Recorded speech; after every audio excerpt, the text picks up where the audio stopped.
নুমলীগড় ৰাজপথত বিচৰণ কৰিছে জাক বন্যহস্তীয়ে লেটেকুজন চাহ বাগিচাত অৱস্থান বৃহৎ হাতীৰ জাকৰ সন্ধিয়াৰ লগে লগে সমীপৰ গাঁওসমূহত প্ৰৱেশ কৰে এই জাকটোৱে তহিলং কৰে ঘৰ-দুৱাৰ খেতিপথাৰ দীৰ্ঘদিনে হাতীৰ জাকে নিৰ্দাহৰণ কৰিছে গয়াৰ আতংকিত বকিয়াল ৰংবং কালিয়নি ধৰাগুৰিবাসী বাহবাৰী ফুলনি গাঁও কৰঙা আদিতো হাতীৰ বিচৰণ হাতী খেদিবলৈ বন বিভাগে কোনো ধৰণৰ ব্যৱস্থা গ্ৰহণ নকৰাৰ অভিযোগ আৰু এই দৃশ্য আপোনালোকে প্ৰত্যক্ষ কৰিছে দীৰ্ঘদিনে হাতীৰ জাকে এনেদৰে নিৰ্দাহন কৰি আহিছে গয়াৰ আতংকিত হৈ পৰিছে বকিয়াল ৰংবং কালিয়নি ধৰাগুৰিবাসী হাতী খেদিবলৈ বন বিভাগে কোনো ধৰণৰ ব্যৱস্থা গ্ৰহণ নকৰা অভিযোগ উত্থাপন কৰিছে স্থানীয় লোকে নুমলীগড় দৃশ্য আপোনালোকে প্ৰত্যক্ষ কৰিছে নুমলীগড় ৰাজপথত এনেদৰে এতিয়া বিচৰণ কৰিছে বনৰীয়া হাতীয়ে লেটেকুজন চাহ বাগিচাত অৱস্থান কৰিছে হাতীৰ এই বৃহৎ জাকটোৱে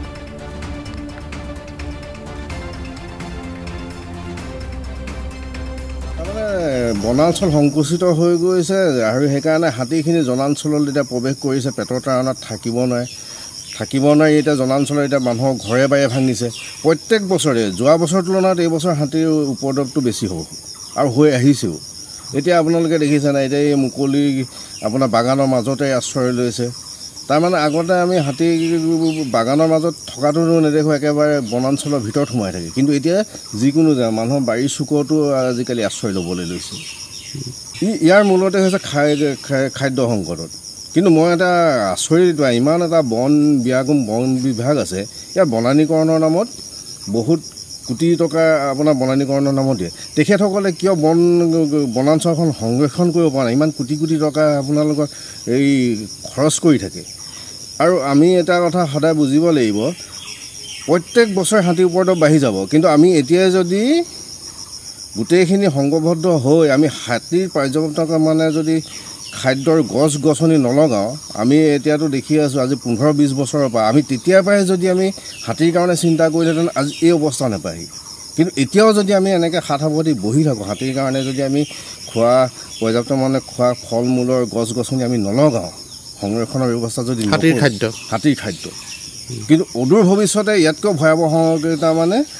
সংকটে দেখা দিব বাৰীৰ ঘৰত আহি হাতী বাৰীৰ চুকত থাকিবহি ৰাস্তা পদূলি দেখিব এতিয়া আমিতো দিনতে মুখামুখি হওঁ আমাৰ গাঁওখনতো তেতিয়া হাতী হেৰিয়াতে থাকে এতিয়া এই অলপ আগতে দেখিছেই এগৰাকী মানুহৰ হাতীয়ে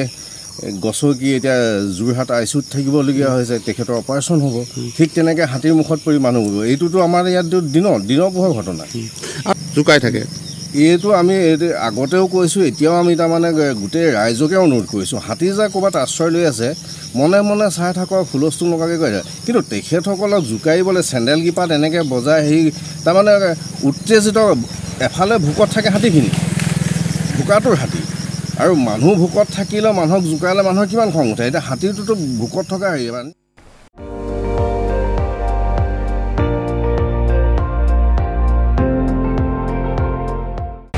আপুনি চাই আছে ND24